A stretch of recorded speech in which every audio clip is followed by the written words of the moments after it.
This video is designed to help students prepare for the All-County Flute Audition. The video is divided into 4 parts: rhythm, style, technique, performance. And if you have any additional questions, please see the resources in the description below. First, let's look at the counting for this piece.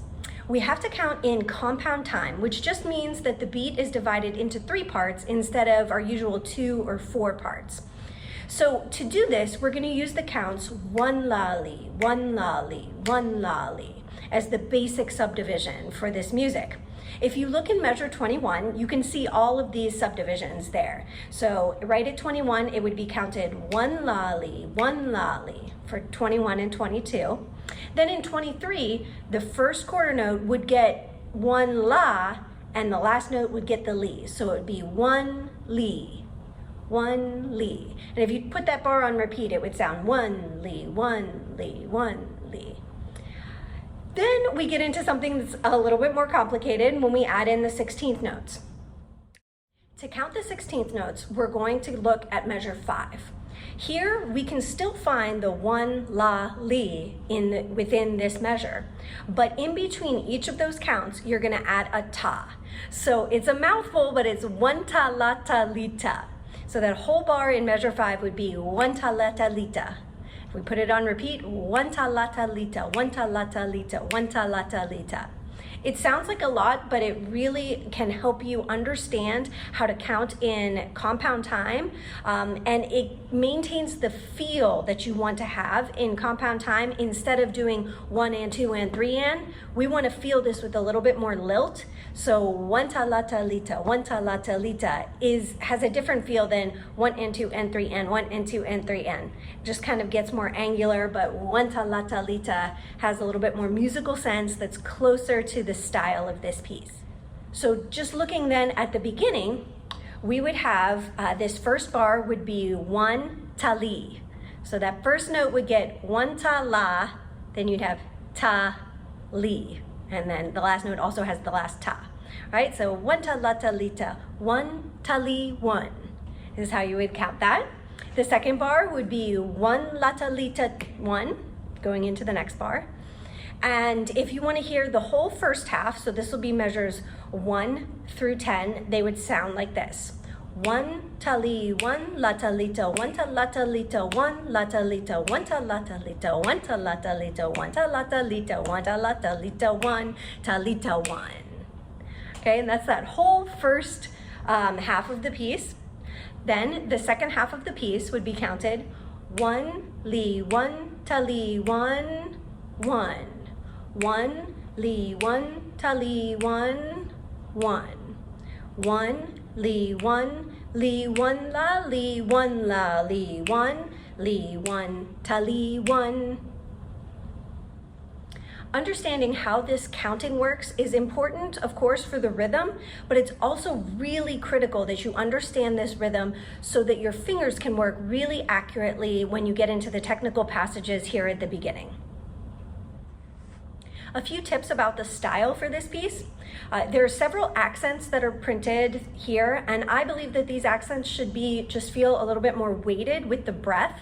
And so you're going to want to just push the air slightly on these downbeats where the accents fall, instead of a really harsh tongue. A harsh tongue is gonna, one, have more likelihood to crack the notes, but also you're going to not have the right style for the piece. So it should just be these pressed accents. So,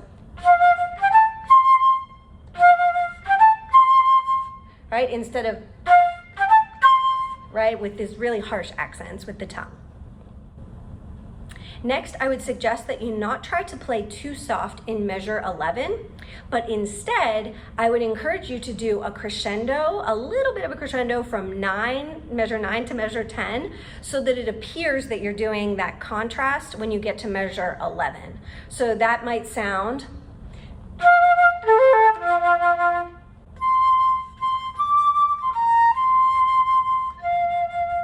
right? You want to make sure that the judges can hear that you're acknowledging that it switches to mezzo piano. But keep in mind that it's mezzo piano, not piano, and not pianissimo. Finally, as you get louder in these crescendo moments, like in measure 20, 19, 20, 21, you want to make sure that you're opening the aperture. So just making a little bit more space between the lips so that you can really open the sound up without going sharp.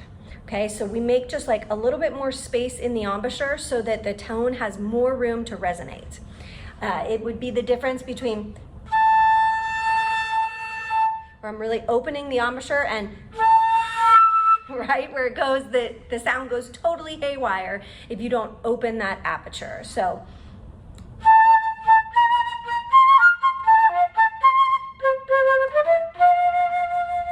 with that nice accelerando at the end. Finally, some practice tips for working on the technique. I would recommend that you first start by playing this slowly, of course, but making sure that you're saying the counts out loud. So right from measure 2, 1 lata lita 1, and just going from bar to bar like that. 1 lata lita 1. Then 1 ta lata lita 1. Ooh, we didn't get it, so let's make sure that we're always landing on that next one. 1 ta lata lita 1.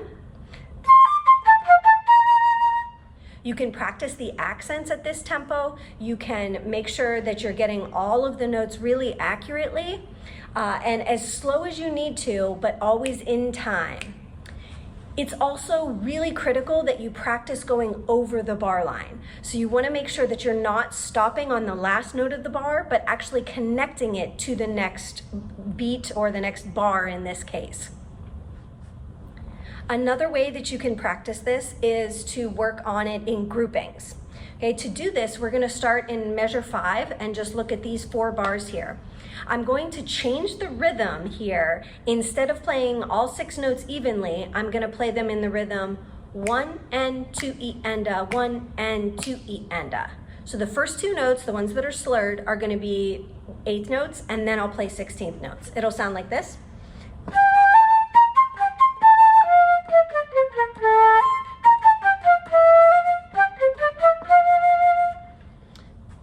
Then you can reverse that. This is a little bit trickier. 1 E and a 2 and 1 E and a 2 and 1 E and a 2 and. So like that, go.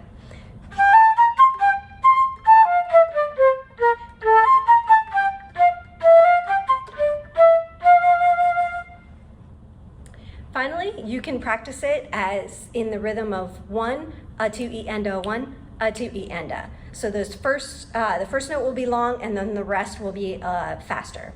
So.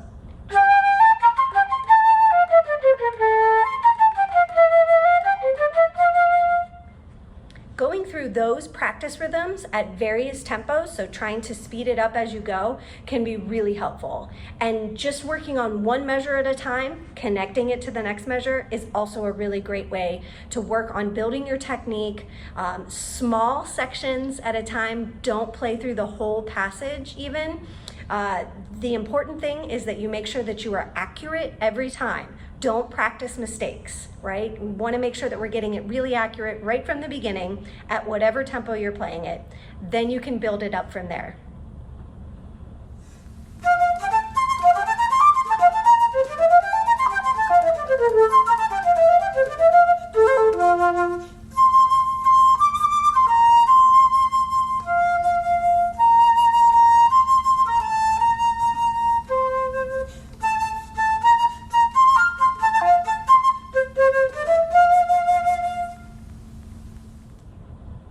Best of luck on your audition and happy practicing.